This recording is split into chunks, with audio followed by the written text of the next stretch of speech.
কিন্তু ও তো নিজের মুখও খুলছিল না। আর দেরি না করে শের খান শেয়াল বাবাকে ডেকে পাঠায়।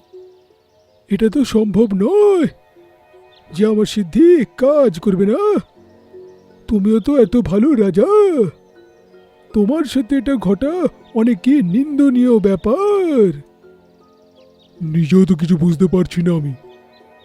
তোমরা দুজন একটুখানি ভেবে দেখো তো, কিছু কি একটা করেছো যার জন্যে তোমাদের এই পাপটা হয়েছে, যেটা হওয়া উচিত নয়। তখন শেরনি কিছু একটা মনে করে।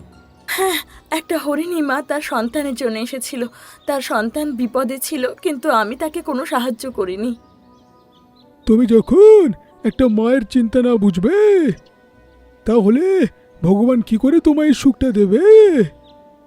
ওই বেচারের এরকমই কষ্ট হচ্ছিল, তোমার ওই সময় ওকে সাহায্য করা উচিত ছিল।